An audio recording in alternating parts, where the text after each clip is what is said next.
வணக்கம். இந்திய நேரப்படி காலை 8:30 மணி செய்திகள். முதலில் ஜெம் தலைப்புச் செய்திகளை காணலாம். புயல் முன்னெச்சரிக்கை நடவடிக்கைகளை அனைத்து துறைகளும் ஒருங்கிணைந்து செயல்படுவதை மாவட்ட ஆட்சியர்கள் உறுதி செய்திட வேண்டும். தமிழக முதலமைச்சர் மு.க.ஸ்டாலின் உத்தரவு. விஜய் முதலமைச்சராவதை எந்த சக்தியாலும் தடுக்க முடியாது. முன்னாள் அமைச்சரும் த.வே.க. நிர்வாக குழு தலைமை ஒருங்கிணைப்பாளருமான செங்கோட்டையன் அதிரடி உரை. சிரியாவில் இஸ்ரேல் படையினர் தாக்குதல், பொதுமக்கள் உட்பட 13 பேர் உயிரிழப்பு. தமிழகத்தில் டிட்வா புயல் எச்சரிக்கை காரணமாக அனைத்து பள்ளிகளுக்கும் இன்று விடுமுறை, பள்ளி கல்வித்துறை அறிவிப்பு. இனி விரிவான செய்திகளை காணலாம். புயல் முன்னெச்சரிக்கை நடவடிக்கைகள் அனைத்து துறைகளும் ஒருங்கிணைந்து செயல்படுவதை மாவட்ட ஆட்சியர்கள் உறுதி செய்திட வேண்டும் என்று முதலமைச்சர் மு.க.ஸ்டாலின் தெரிவித்துள்ளார். சென்னையில் உள்ள மாநில பேரிடர் மேலாண்மை அலுவலகத்தில் 14 மாவட்ட ஆட்சியர்களுடன் புயல் முன்னெச்சரிக்கை நடவடிக்கைகள் குறித்து முதலமைச்சர் மு.க.ஸ்டாலின் தலைமையில் ஆலோசனை கூட்டம் நடைபெற்றது. கூட்டத்தில் முதலமைச்சர் பேசிய போது 14 SDRF படைகளும் 12 NTRF படைகளும் கடுமையான மழைப்பொழிவு ஏற்படக்கூடிய மாவட்டங்களுக்கு அனுப்பி வைக்கப்படுகின்றன. மேலும் அனைத்து துறைகளும் முறையான திட்டமிடுதலோடு ஒருங்கிணைந்து செயல்படுவதை மாவட்ட ஆட்சியர்கள் உறுதி செய்திட வேண்டும். இதையடுத்து அவர் பொதுமக்கள் வானிலை ஆய்வு மையத்தின் எச்சரிக்கையினை பின்பற்றி அவசியமின்றி வெளியில் வருவதை தவிர்த்து பாதுகாப்பான இடங்களில் இருக்க வேண்டும் என கேட்டுக்கொண்டார். விஜய் முதலமைச்சராவதை எந்த சக்தியாலும் தடுக்க முடியாது என்று த.வே.க. நிர்வாக குழு தலைமை ஒருங்கிணைப்பாளர் செங்கோட்டையன் தெரிவித்துள்ளார்.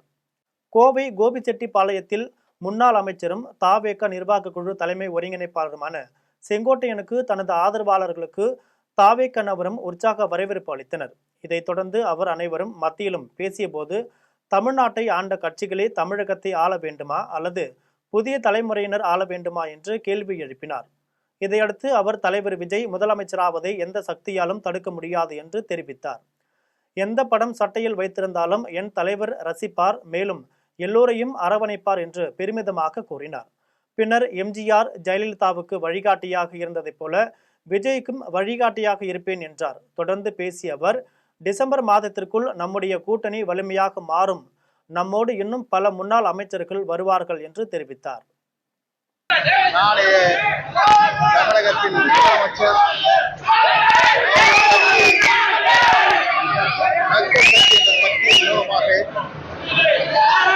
அவருக்கு எவ்வளவு தடைகள் வந்தாலும் மக்கள் என்ற சக்தியின் மூலமாக 2026 அவர் தமிழ்நாட்டுடைய முதலமைச்சராக ஆகுவதை மக்களே முழு மனதோடு ஏற்றுக்கொண்டு மக்கள் சக்தியாக பிரதிபலித்து அவர் முதலமைச்சராக அரியணையிலே அமர்வார்கள். அப்படி அமர்வதற்கு இங்க இருக்கிற உணர்ச்சி பூர்வமான அவருடைய இயக்கத்தை சார்ந்தவர்கள் மற்றும் எல்லோரும் உறுதுணையாக இருந்தவர்கள் ஏறத்தாழ 4 மணி நேரம் இங்கே காத்திருந்து ஒரு சாதாரண தொண்டனாக இருக்கிற என்னை வரவேற்பதற்கு எவ்வளவு பேர் வந்திருக்கிறார்கள் சொன்னால் அதற்கு எவ்வளவு கோடி நன்றி சொன்னாலும் வீடில்லை என்பதை நான் இந்த நேரத்தில் தெரிவித்துக் கொள்கிறேன். சிரியாவில் இஸ்ரேல் படையினர் தாக்குதல் நடத்தியதில் 13 பேர் உயிரிழந்துள்ளனர். சிரியாவில் உள்ள ஐநா கட்டுப்பாட்டில் இருந்த பகுதிகளை இஸ்ரேல் கைப்பற்றியது. இதற்கிடையே சிரியாவின் அதிபராக அகமது அல் ஷரா பொறுப்பேற்றார். இந்நிலையில் சிரியாவின் ரைப் டிமாஷ்கியூ மாகாணம் குவாண்டனா மாவட்டத்தில் உள்ள பெட்ஜினில் இஸ்ரேல் படையினருக்கும் உள்ளூர் ஆயுத குழுவினருக்கும் இடையே மோதல் ஏற்பட்டது. இந்த மோதலில் பொதுமக்கள் உள்பட 13 பேர் உயிரிழந்த நிலையில் இஸ்ரேல் படையினர் 6 பேர் காயமடைந்தனர். தமிழகத்தில் டிட்வா புயல் எச்சரிக்கை காரணமாக அனைத்து பள்ளிகளுக்கும் இன்று விடுமுறை என்று பள்ளி கல்வித்துறை அறிவித்துள்ளது. இலங்கையில் இருந்து தமிழகம் நோக்கி நகர்ந்து வரும் டிட்வா புயல் மணிக்கு 7 கிலோமீட்டர் வேகத்தில் கரையை நோக்கி வருகிறது. இந்த நிலையில் சென்னைக்கு தெற்கே 430 கிலோமீட்டர் தொலைவில் டிட்வா புயல் உள்ள நிலையில் நாளை வட தமிழ்நாடு புதுச்சேரி கரையை வந்தடையும் என வானிலை மையம் தெரிவித்தது. இதன் காரணமாக டெல்டா மாவட்டங்களில் தொடர்ந்து கனமழை பெய்து வருகிறது. இதில் மயிலாடுதுறை, கடலூர், விழுப்புரம், செங்கல்பட்டு ஆகிய மாவட்டங்களில் ரெட் அலர்ட் அறிவிக்கப்பட்டுள்ளது. இதனால் தமிழகத்தில் உள்ள அனைத்து பள்ளிக்கும் இன்று விடுமுறை என்றும் 8 மாவட்டங்களில் உள்ள கல்லூரிக்கு மட்டும் விடுமுறை என்று பள்ளிக்கல்வித்துறை அறிவித்தது. தொடர்ந்து புயல் எச்சரிக்கை காரணமாக சென்னை, தூத்துக்குடி, மதுரை, திருச்சி ஆகிய மாவட்டங்களில் இன்று மொத்தம் 54 விமானங்கள் ரத்து செய்யப்பட்டுள்ளன. காரைக்காலில் புயல் அதி கனமழை எச்சரிக்கை விடுத்துள்ளதை தொடர்ந்து பாதுகாப்பு மற்றும் மீட்பு பணிகள் குறித்து அமைச்சர் தலைமையில் ஆலோசனை கூட்டம் நடைபெற்றது. வங்கக்கடலில் உருவான புயலால் காரைக்கால் மாவட்டத்தில் அதி கனமழை பெய்யும் என்று எச்சரிக்கை விடுத்துள்ளது. இந்த நிலையில் காரைக்கால் மாவட்டத்தில் புயலையும் கனமழையும் எதிர்கொள்வது குறித்தும் மீட்பு பணிகள் குறித்தும் அமைச்சர் திருமுருகன் தலைமையில் மாவட்ட ஆட்சியர் அலுவலகத்தில் ஆலோசனை கூட்டம் நடைபெற்றது. இந்த ஆலோசனை கூட்டத்தில் காரைக்கால் துணை ஆட்சியர் பூஜா, மின்துறை, பொதுப்பணித்துறை, நகராட்சி, சுகாதாரத்துறை உள்ளிட்ட பல்வேறு துறைகளை சார்ந்த அரசு அதிகாரிகள் கலந்து கொண்டனர். அப்பொழுது புயல் மற்றும் கனமழையை எதிர்கொள்ள அனைத்து ஏற்பாடுகளும் தயார் நிலையில் வைத்துக் கொள்ள அதிகாரிகளுக்கு அமைச்சர் அறிவுறுத்தினார். தமிழக வெற்றி கழக தலைவர் விஜய் எம்ஜிஆர் வழியில் பயணத்தை மேற்கொண்டு உள்ளதாகவும் அவரது பயணம் வெற்றி பெறும் என்றும் செங்கோட்டையன் தெரிவித்துள்ளார். சென்னை விமான நிலையத்தில் செய்தியாளர்களிடம் பேசிய செங்கோட்டையன், எம்ஜிஆர் அதிமுகவை தொடங்கும் போது திரைப்படம் போல் 100 நாள் தான் ஓடும் என அனைவரும் விமர்சித்ததாகவும் அவர் இறக்கும் வரை அவரை யாராலும் வெல்ல முடியவில்லை என்றும் கூறினார். தமிழக வெற்றி கழக தலைவர் விஜயும் எம்ஜிஆரின் வழியில் பயணத்தை மேற்கொண்டு உள்ளதாகவும் அந்த பயணம் வெற்றி பெறும் என்றும் செங்கோட்டையன் கூறினார். எம்ஜிஆரை போல விஜயை நீங்கள் பார்க்கிறீர்கள் என்ற ஒரு கேள்வி கேட்கப்பட்டிருக்கிறது. முதலில் இந்த இயக்கத்தை துவங்குகிற போது, புரட்சி தலைவர் துவங்குகிற போது எல்லோரும் சொன்னார்கள், இது திரைப்படத்தை போல 100 நாட்கள் மட்டும்தான் ஓடும் என்றார்கள். 100 நாட்கள் தான் ஓடும் என்று சொன்னார்கள். ஆனால் அவருடைய ஆட்சி என்பது அவர் இறுதி வரை அவரை யாராலும் வெல்ல முடியவில்லை. ஒரு வரலாறு பிடித்த தலைவர் 10,000 கிலோமீட்டருக்கு அப்பால் இருக்கிற போது வெற்றி பெற்றார். இன்று விஜயை பொறுத்தவரையிலும் புரட்சி தலைவருடைய வழியில் இன்று அவருடைய பயணத்தை மேற்கொண்டிருக்கிறார். அவர் வாகனத்தை பொறுத்தவரையிலும் புரட்சி தலைவர் பேரறிஞர் அண்ணாவுடைய திருவுருவம் தாங்கிய வாகனத்திலே தான் சென்று கொண்டிருக்கிறார். தமிழ்நாட்டில் 2026ஆம் ஆண்டு கூட்டணி ஆட்சிதான் அமையும் என்று தேமுதிக பொதுச் செயலாளர் பிரேமலதா தெரிவித்துள்ளார். திருப்பூரில் தேமுதிக வாக்குச்சாவடி முகவர் ஆலோசனை கூட்டம் நடைபெற்றது. இதில் கலந்து கொண்ட அக்கட்சியின் பொதுச் செயலாளர் பிரேமலதா கட்சி நிர்வாகிகளிடையே உரையாற்றினார்.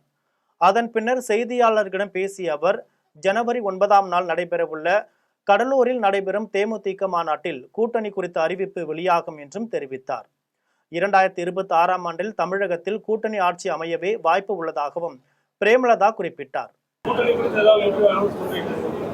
கூட்டணி வந்துங்க ஜனவரி 9 கடலூர் மாநாடுல நிச்சயமாக எங்களுடைய நிலைப்பாடு என்ன என்பதை அன்றைக்கு அறிவிக்கும். ஆமா, மாநாட்டில் தாங்க. அது வரைக்கும் எங்களுக்கு கட்சி வளர்ச்சி இருக்குங்க. எங்களுடைய 4ஆம் கட்ட சுற்றுப்பயணம் இருக்கு. கன்னியாகுமரியிலிருந்து விருதுநகர் வரைக்கும் குரு பூஜை, மாநாடு இதெல்லாமே இருக்கு. அதனால இதெல்லாம் முடிச்சு ஒரு தெளிவாக மாவட்ட செயலாளர்கள் ஆலோசனை கூட்டம் போட்டு அந்த ஆலோசனை கூட்டத்தில் என்ன முடிவு எடுக்கணும் என்பதை தீர்மானித்து அதற்கு பிறகு ஒரு தெளிவான முடிவை மாநாட்டில் நாங்கள் அறிவிப்போம்.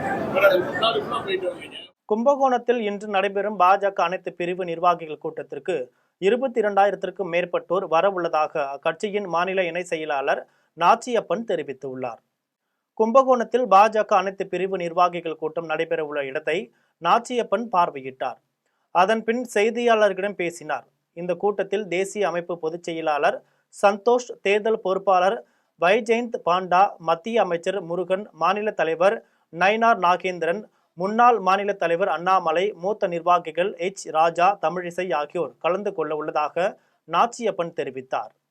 மீட்டிங் 25,000 பேரை போட்டு நடக்கிறது. இதுதான் தமிழகத்தில் இந்தியாவிலே முதல் தமிழகத்தில் நடக்குது. பிரம்மாண்டமான மேடை, பிரம்மாண்டமான ஏற்பாடு. இது மொத்தமாக 1,20,000 ஸ்கொயர் ஃபீட் இந்த மாநாடு. 20,000 பேர் உட்கார்றதுக்கான நம்ம சேர் போட்டிருக்கோம். அதில் கடலூர் பரவனாறு பாசன பகுதிகளை டெல்டா பகுதியாக அறிவிக்க வேண்டும் என்று பசுமை தாயகத்தின் தலைவர் சௌமியா வலியுறுத்தியுள்ளார்.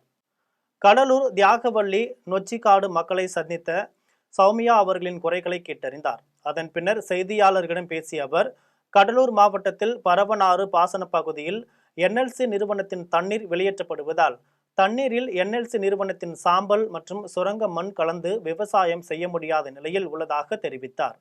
இதனால் பரவனாறு பாசன பகுதியை டெல்டா பகுதியாக அறிவிக்க வேண்டும் என்று வலியுறுத்தினார். கடலூர் தியாகவள்ளி நொச்சிக்காடு குடிக்காடு ஆகிய ஊர்களில் 1,500 ஏக்கர் நிலத்தை கையகப்படுத்தி தொழிற்பேட்டை அமைக்கும் திட்டத்தை கைவிட வேண்டும் என்றும் சௌமியா வலியுறுத்தினார். அதாவது நெய்வேலி லிக்னைட் கார்பரேஷன் வரக்கூடிய அந்த மாசு படிஞ்ச தண்ணி சாம்பல், அத்தனை சாம்பலும் நிலக்கரி எடுத்துட்டு மிச்சம் வர அத்தனை சாம்பலும் சுத்திகரிப்பே பண்ணாம அப்படியே நார்ல கலக்குது. அப்படியே கருப்பா இருக்குது. மழை தண்ணி வரும்போது பழுப்பாக போகுது, மழை தண்ணி இல்லாத போது கருப்பாக தண்ணி போகுது. வருட கணக்காக அந்த சாம்பல் படிந்து கிட்டத்தட்ட ஒரு அடிக்கு மேல, அந்த முக்கால் அடிக்கு மேல அப்படியே கருப்பா சாம்பல் இருக்குது. விவசாயிகள் அந்த விவசாயம் பண்ணவே முடியல. திருப்பதி மன்னார்குடி இடையிலான பாமணி விரைவு ரயில் பண்ருட்டி ரயில் நிலையத்தில் நின்று சென்றபோது பொதுமக்களுடன் பாஜக பொதுச் செயலாளர் அஸ்வத்தாமன் மலர் தூவி வரவேற்று இனிப்புகள் வழங்கி மகிழ்ந்தார். திருப்பதி மன்னார்குடி இடையிலான பாமணி விரைவு ரயில் கடலூர் மாவட்டம் பண்ருட்டி ரயில் நிலையத்தில் நின்று செல்லும் என மத்திய ரயில்வே அமைச்சகம் ஒப்புதல் வழங்கியது. இதையடுத்து திருச்சி கோட்ட மேலாளர் பண்ருட்டி ரயில் நிலையத்தில் நின்று செல்லும் நேர அட்டவணையை அறிவித்தார். அதன்படி பண்ருட்டி ரயில் நிலையத்தில் நின்ற பாமணி விரைவு ரயிலுக்கு வணிகர்களும் பொதுமக்களும் வரவேற்பு அளித்தனர். இந்த நிகழ்ச்சியில் பாஜக மாநில செயலாளர் அஸ்வத்தாமனும் கலந்து கொண்டார். பண்ருட்டி ரயில் நிலையத்திற்கு வந்த பாமணி விரைவு ரயிலுக்கு மலர் தூவி வரவேற்றனர்.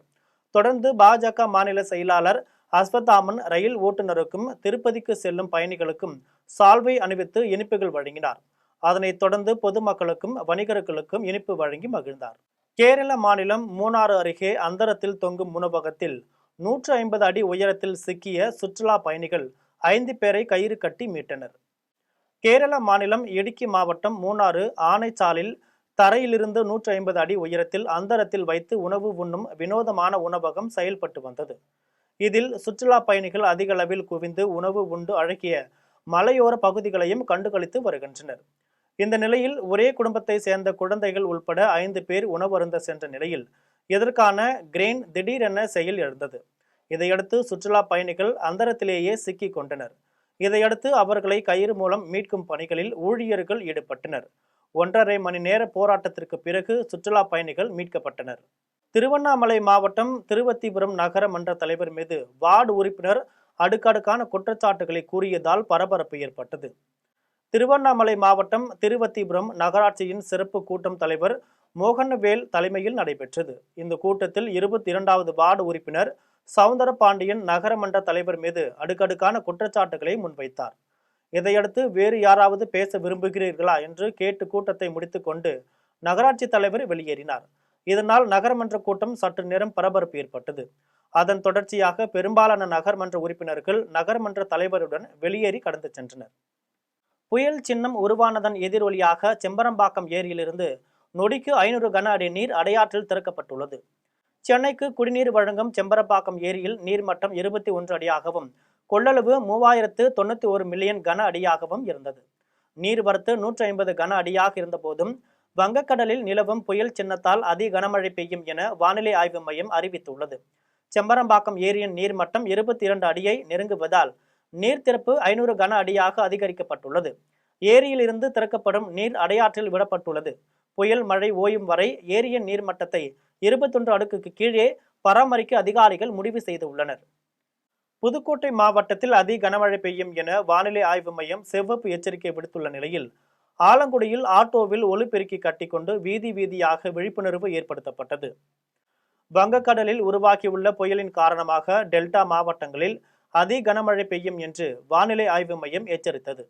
தாழ்வான பகுதிகளை கண்டறிந்து மழை வெள்ளத்தால் பாதிக்கப்பட்டால் அந்த பகுதி மக்களை அங்கிருந்து பாதுகாப்பான இடத்திற்கு கொண்டு சென்று பாதுகாப்பு மையங்களில் அனைத்து அடிப்படை வசதிகளுடன் தங்க வைக்கவும் தயார் நிலையில் வைக்கப்பட்டது.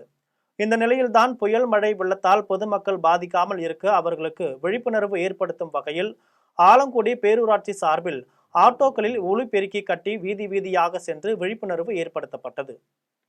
புதுக்கோட்டையில் அதி கனமழை பெய்யும் என்று வானிலை ஆய்வு மையம் எச்சரித்ததால் மாநகராட்சி சார்பில் முன்னெச்சரிக்கை நடவடிக்கைகள் மேற்கொள்ளப்பட்டன. புதுக்கோட்டை மாவட்டத்தில் அதி கனமழை பெய்யும் என்று சிவப்பு எச்சரிக்கை விடுக்கப்பட்டுள்ளது. இந்த நிலையில் புதுக்கோட்டை மாநகராட்சி சார்பில் முன்னெச்சரிக்கை நடவடிக்கையாக 1000 மணல் மூட்டைகள் தேங்கிய மழைநீரை வெளியேற்றும் வகையில் மோட்டார்கள் மின்சாரம் துண்டிக்கப்பட்ட பகுதிகளுக்கு வழங்க ஜெனரேட்டர்கள் ஏற்பாடு செய்யப்பட்டுள்ளது. தாழ்வான பகுதிகளில் வாழும் மக்கள் தங்குவதற்காக அடிப்படை வசதிகளுடன் 5 திருமண மண்டபங்களும் சமுதாய கூடமும் தயார் நிலையில் உள்ளன. இதற்கான பணிகளில் 450 பணியாளர்கள் ஈடுபடுத்தப்பட்டு உள்ளதாக மாநகராட்சி ஆணையர் நாராயணன் தெரிவித்துள்ளார். புதுக்கோட்டை மாவட்டத்திற்கு சிவப்பு எச்சரிக்கை விடுத்துள்ள நிலையில் நீர்நிலைகளில் உள்ள நீர் இருப்பு குறித்து கண்காணிக்கப்பட்டு வருகிறது. புதுக்கோட்டை மாவட்ட ஆட்சியர் அலுவலகத்தில் கண்காணிப்பு அலுவலர் கணேஷ் முன்னிலையில் ஆட்சியர் அருணா உள்ளிட்ட அனைத்து துறை அரசு அலுவலர்கள் உடனான ஆய்வுக் கூட்டம் நடைபெற்றது. இதேபோல் அரக்கோணத்தில் இருந்து வந்துள்ள தேசிய பேரிடர் மீட்பு குழுவை சேர்ந்த சைலேந்திர சிங் ரத்தோர் உடன் மாவட்ட கண்காணிப்பு அலுவலரும் ஆட்சியரும் ஆலோசனை நடத்தினர். அதன்பின் கூட்டாக செய்தியாளர்களிடம் பேசிய அவர்கள், தாழ்வான பகுதிகளில் இருந்து வெளியேற்றும் மக்களை பாதுகாப்பாக தங்க வைக்க 9 பல்நோக்கு கட்டடங்கள் தயாராக உள்ளதாக தெரிவித்துள்ளார். பொதுமக்கள் பாதுகாப்பாக இருக்கவும் மீனவர்கள் ஆழ்கடலுக்கு மீன்பிடிக்க செல்ல வேண்டாம் என்றும் அறிவுறுத்தப்பட்டுள்ளதாக கூறினர். இப்பொழுது இந்த ஏற்படக்கூடிய தட்வா புயல் சம்பந்தமாக இப்போ ரெட் அலர்ட் வழங்கப்பட்டிருக்கிறது. இதன் காரணமாக இப்பொழுது புதுக்கோட்டை மாவட்டத்திற்கு கண்காணிப்பு அலுவலராக அரசு மூலமாக நான் அனுப்பி வைக்கப்பட்டுள்ளேன்.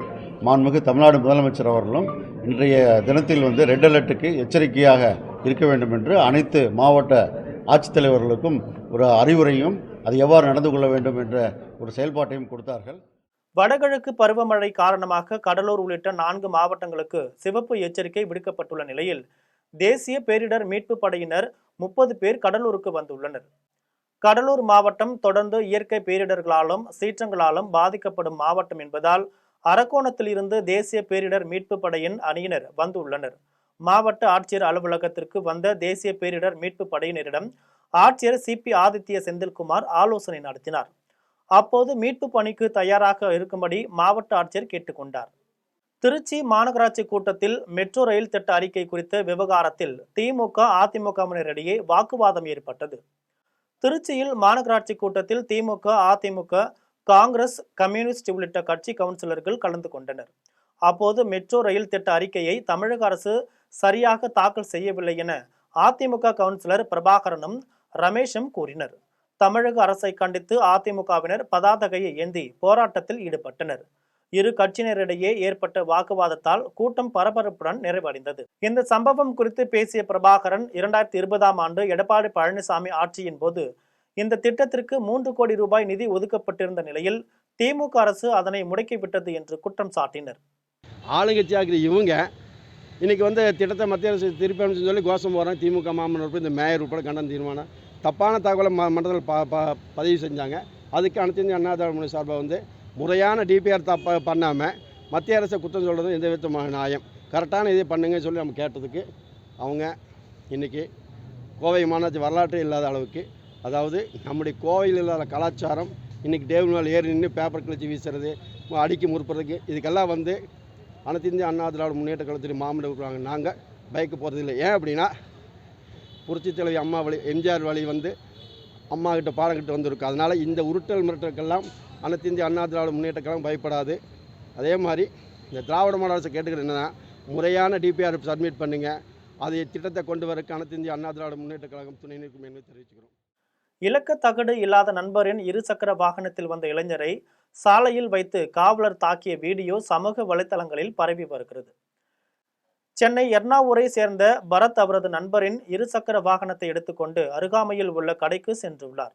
அப்போது அவருடைய வாகனத்தின் பின்பக்கத்தில் மட்டும் இலக்கத்தகடு இல்லாமல் இருந்து உள்ளது.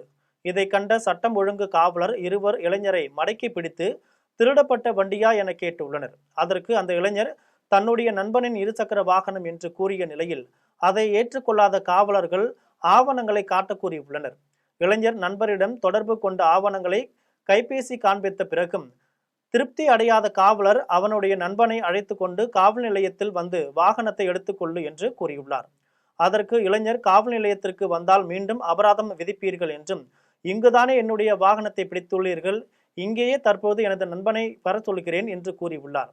இதில் ஆத்திரமடைந்த காவலர் இளைஞரின் கன்னத்தில் அறைந்து சரமாரியாக தாக்கியுள்ளார். இந்த காட்சி தற்போது சமூக வலைதளங்களில் வெளியாகி அதிர்ச்சியை ஏற்படுத்தியுள்ளது. நாகர்கோவில் அண்ணா பேருந்து நிலையத்தில் துப்புரவு தொழிலாளி பால்ராஜை அடித்து உயிர் மாய்த்து செய்துவிட்டு தலைமறைவான குற்றவாளி 2 ஆண்டுகளுக்கு பின் CCTVயின் புதிய தொழில்நுட்ப உதவியினால் கைது செய்யப்பட்டுள்ளார். நெல்லை மாவட்டம் முக்கூடல் பாப்பாக்குடியை சேர்ந்த பால்ராஜ் துப்புரவு தொழில் செய்து வந்தார். இவர் கடந்த 2 ஆண்டுகளுக்கு முன்பு நாகர்கோவில் அண்ணா பேருந்து நிலையத்தில் பிணமாக கண்டெடுக்கப்பட்டார். இதையடுத்து கோட்டார் காவல்துறையினர் அவரது உடலை கைப்பற்றி பிரேத பரிசோதனைக்காக அரசு மருத்துவமனைக்கு அனுப்பி வைத்தனர். இதையடுத்து காவல்துறையினர் பால்ராஜ் குடிபோதையில் தவறி விழுந்து இறந்ததாக வழக்கு பதிவு செய்தனர். ஆனால் பிரேத பரிசோதனையில் அவர் அடித்து உயிர் மாய்த்து செய்திருப்பது தெரிய வந்தது. இதனால் காவல்துறையினர் வழக்கு பதிவு செய்து விசாரணை மேற்கொண்டனர். சம்பவத்தன்று பால்ராஜுக்கும் வாலிபர் ஒருவருக்கும் இடையே குடிபோதையில் தகராறு ஏற்பட்டதாகவும் அப்போது அந்த வாலிபர் பால்ராஜை தாக்கி உயிர் மாய்த்தது தெரிய வந்தது. அதையடுத்து உயிர் மாய்த்தவரின் புகைப்படத்தை கோட்டார் காவல்துறையினர் வெளியிட்டு அவரை பற்றி தகவல் தெரிந்தால் காவல் கட்டுப்பாட்டு அறைக்கு தகவல் தெரிவிக்குமாறு தெரிவித்திருந்தனர். ஆனால் பால்ராஜை உயிர் மாய்த்தவரை பற்றி எந்த தகவலும் கிடைக்காமல் இருந்ததால் கொலையாளியை பிடிக்க தனிப்படை அமைக்கப்பட்டது. இந்த நிலையில் திருவனந்தபுரம் வடக்கே கொல்லம் விளாகம் திருவளத்தை சேர்ந்த கேட்டரிங் தொழிலாளி சுமேஷை தனிப்படையினர் கைது செய்து நீதிமன்றத்தில் நிறுத்தினர். இந்த வழக்கில் தீவிரமாக குற்றவாளியை தேடி கண்டுபிடித்த கோட்டார் தனிப்படையினரை மாவட்ட காவல்துறை கண்காணிப்பாளர் ஸ்டாலின் பாராட்டினார். முறையான பணி செய்யாத காங்கிரஸ் மாவட்ட தலைவர்கள் மாற்றப்படலாம் என தமிழ்நாடு பார்வையாளர் ராமச்சந்திர குஞ்சியா தெரிவித்துள்ளார். அகில இந்திய காங்கிரஸ் கட்சி சார்பில் நாடு முழுவதும் காங்கிரஸ் கட்சியை வலுவாக்குவதற்காகவும் மாவட்ட தலைவர்களை நியமிக்கவும் சங்கத்தின் ஸ்ரீஜன் அபியான் திட்டம் துவக்கப்பட்டு செயல்படுத்தப்பட்டு வருகிறது. இந்த நிலையில் காங்கிரஸ் கட்சியின் வடசென்னை மேற்கு மாவட்டத்திற்கான சங்கதன் ஸ்ரீஜன் அபியான் திட்ட ஆலோசனை கூட்டம் பெரம்பலூரை சேர்ந்த MKB நகரில் உள்ள தனியார் திருமண மண்டபத்தில் வடசென்னை மேற்கு மாவட்ட காங்கிரஸ் கமிட்டி தலைவர் டெல்லி பாபு தலைமையில் நடைபெற்றது. இதில் ஒருங்கிணைந்த வடசென்னை பார்வையாளராக நியமிக்கப்பட்ட ஒடிஷாவை சேர்ந்த ராமச்சந்திரா குஞ்சியா கலந்து கொண்டு சிறப்புரையாற்றினார். அப்போது அவர் நாடு முழுவதும் காங்கிரஸ் கட்சியை வலுப்படுத்துவதற்காக சங்கதன் ஸ்ரீஜன் அபியான் திட்டத்தை செயல்படுத்தி வருகிறோம் என்றும் முன்னதாக 4 மாநிலத்தில் இந்த பணியை முடித்துவிட்டு தற்போதுதான் தமிழகத்தின் வடசென்னை பகுதியில் துவங்கியுள்ளோம் என்றும் அவர் கூறினார். புதிதாக யாரேனும் மாவட்ட தலைவராக விரும்பினால் அவர்கள் வெளிப்படையாக தங்களது கருத்துக்களை தெரிவிக்கலாம் என்றும் அதற்கான விண்ணப்பங்களை ஆங்கிலத்தில் பூர்த்தி செய்து தர வேண்டும் என்றும் கூறினார். இந்த நிகழ்ச்சியில் முன்னாள் மாவட்ட தலைவர் முருகன், மாநில செயலாளர்கள் மற்றும் பலர் கலந்து கொண்டனர். கோவையில் பிறந்து 3 மாதங்களான குழந்தையின் உடல், கை, கால்கள் துண்டிக்கப்பட்ட நிலையில் சாலை ஓரத்தில் வீசப்பட்டு கிடந்த சம்பவம் பரபரப்பை ஏற்படுத்தியுள்ளது. கோவை மாவட்டம் காலப்பட்டி கோவில்பாளையம் செல்லும் சாலையில் உள்ள மாரியம்மன் கோவிலின் அருகே பிறந்து 3 மாதங்களே ஆன குழந்தையின் உடல் துண்டிக்கப்பட்ட நிலையில் கண்டெடுக்கப்பட்டது. சாலை ஓரத்தில் கிடந்த உடலை பார்த்த பொதுமக்கள் அதிர்ச்சி அடைந்து காவல்துறையினருக்கு தகவல் தெரிவித்தனர். சம்பவ இடத்திற்கு விரைந்து அவர்கள் குழந்தையின் உடலை மீட்டு உடற்கூறு ஆய்விற்காக மருத்துவமனைக்கு அனுப்பி வைத்தனர். குழந்தையின் கைகள், கால்கள் மற்றும் இடுப்பு வரை வெட்டப்பட்டு உடல் மட்டும் தனியாக வீசப்பட்டு இருந்தது காவல்துறையினரை அதிர்ச்சி அடைய செய்தது. இந்த கொடூர செயலுக்கு பின்னால் யார் இருக்கலாம் என்பது குறித்து பல்வேறு கோணங்களில் அவர்கள் விசாரித்து வருகின்றனர். இத்தகைய மனித நேயமற்ற செயலை செய்தவர்கள் யாராக இருந்தாலும் உடனடியாக சட்டத்திற்கு முன் நிறுத்த வேண்டும் என்று அப்பகுதி மக்கள் மற்றும் குழந்தைகள் பாதுகாப்பு அமைப்புகள் வலியுறுத்தி வருகின்றன. புதுக்கோட்டையில் முதலமைச்சர் காணொலி வாயிலாக திறந்து வைத்த அரசு பொது விநியோக அங்காடி தனக்கு சொந்தமான பட்டா நிலத்தில் தவறுதலாக கட்டப்பட்டுள்ளதாக தனிநபர் ஒருவர் குற்றம் சாட்டியுள்ளார். புதுக்கோட்டை மாவட்டம் பேயாடிப்பட்டியில் அரசு பொது விநியோக அங்காடி செயல்பட்டு வந்தது. அந்த அங்காடி கட்டிடம் சேதமடைந்ததால் தங்கள் ஊருக்கு புதிய அங்காடி அமைத்து தரக்கோரி தமிழ்நாடு அரசிடம் பொதுமக்கள் கோரிக்கை வைத்தனர். அதன் அடிப்படையில் கந்தர்போட்டை சட்டமன்ற உறுப்பினர் சின்னதுரை பொது நிதியிலிருந்து 13 லட்சம் ரூபாய் மதிப்பீட்டில் புதிய கட்டிடத்தை கட்டி கொடுத்தார். இந்த கட்டிடம் கட்டப்பட்டு 1 வருடங்கள் ஆகிய நிலையில் கடந்த வாரம்தான் தமிழ்நாடு முதலமைச்சர் ஸ்டாலின் காணொலி வாயிலாக திறந்து வைத்தார். இந்நிலையில் இந்த கட்டிடம் தனக்கு சொந்தமான பட்டா நிலத்தில் கட்டப்பட்டுள்ளதாக தனிநபர் ஒருவர் கம்பி வேலியிட்டு கட்டடத்திற்குள் யாரும் செல்லாதவாறு வைக்கோல், கடலை கொடிகளை வைத்து பூட்டு போட்டு பூட்டியுள்ளார். இதனால் அந்த கட்டிடத்தை பொதுமக்கள் பயன்படுத்த முடியாத நிலை ஏற்பட்டுள்ளது. இதனால் அந்த அங்காடி கட்டிடத்தை மக்கள் பயன்படுத்த முடியாத நிலை ஏற்பட்டுள்ளதால் உடனடியாக தமிழ்நாடு அரசு நடவடிக்கை எடுக்க வேண்டும் என்று அவர்கள் கோரிக்கை வைத்து வருகின்றனர். அவங்க என்ன பண்ணியிருக்காங்கன்னாக்க உள்ளே கடலை கொடியும் வைக்க கட்டும் கொண்டாந்து வச்சு அங்காடியை ஆக்கிரமிப்பு பண்ணி வச்சுருக்கிறாங்க. அங்காடியை சுற்றி கம்பி வேலி அமைச்சிருக்கிறாங்க. மாண்புமிகு கந்தர்போட்டை சட்டமன்ற உறுப்பினர் சின்னதுரை அவர்கள் நிதியிலிருந்து ஒதுக்கீடு செய்யப்பட்ட இந்த கட்டடம் சமீபத்தில் நடந்த நமது மாவட்டத்தில் நலத்திட்டங்கள் வழங்க வந்த தமிழக முதல்வர் அவர்கள் இந்த அங்காடியையும் சேர்த்து ஆன்லைனில் ஓப்பன் பண்ணி வச்சுட்டாங்க. ஆனால் கட்டடம் வந்து பூட்டி இருக்குது, கடலைக்குடி இருக்குது, வைக்கக்கட்டு இருக்குது. இதில் வந்து பொதுமக்கள் பயன்படுற வகையில் ஜாமான்கள்லாம் கொண்டாந்து வச்சு பொதுமக்கள் பயன்பாட்டிற்கு கொண்டு வரணும். அதற்கு சம்பந்தப்பட்ட அதிகாரிகள் நடவடிக்கை எடுக்க வேண்டும் என்று தான் நாங்கள் எங்களுடைய கோரிக்கை. கட்டடம் கட்டி எவ்வளோ நாள் ஆச்சியா? கட்டடம் கட்டி கிட்டத்தட்ட 6 மாதம் ஆகுது. சேலத்தில் வாக்காளர் சிறப்பு திருத்த முகாமில் எஸ்ஐஆர் படிவம் வாங்கப்படாததால் சேலம் ஆத்தூர் நெடுஞ்சாலையில் பொதுமக்கள் சாலை மறியலில் ஈடுபட்டனர். சேலம் மாவட்டம் வாழப்பாடு பேரூராட்சியில் உள்ள பெரியசாமி நகரில் 300க்கும் மேற்பட்ட பொதுமக்கள் வசித்து வருகின்றனர்.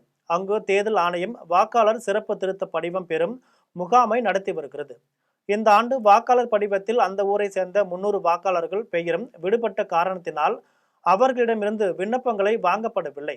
இதனால் ஆத்திரமடைந்த மக்கள் சேலம் ஆத்தூர் நெடுஞ்சாலையில் சாலை மறியல் போராட்டத்தில் ஈடுபட்டனர். தகவல் அறிந்து விரைந்து வந்த காவல்துறையினர் மற்றும் தாசில்தார் ஜெயந்தி பொதுமக்களிடம் பேச்சுவார்த்தை நடத்தி உடனடியாக அந்த விண்ணப்பங்களை பெற உத்தரவிட்டனர்.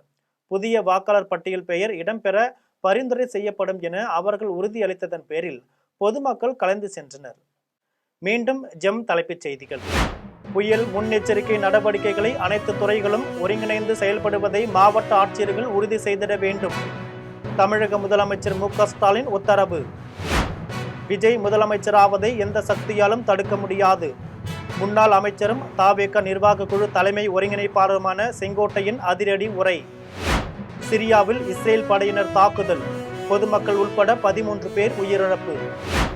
தமிழகத்தில் டிட்வா புயல் எச்சரிக்கை காரணமாக அனைத்து பள்ளிகளுக்கும் இன்று விடுமுறை, பள்ளி கல்வித்துறை அறிவிப்பு. இத்துடன் ஜெம் செய்திகள் நிறைவடைகின்றன. மீண்டும் ஜெம் செய்திகள் மதியம் 1:30 மணிக்கு. உடனுக்குடன் செய்திகளுக்கான GemLive.tv என்ற இணையதளத்தில் இணைந்திருங்கள். நன்றி, வணக்கம்.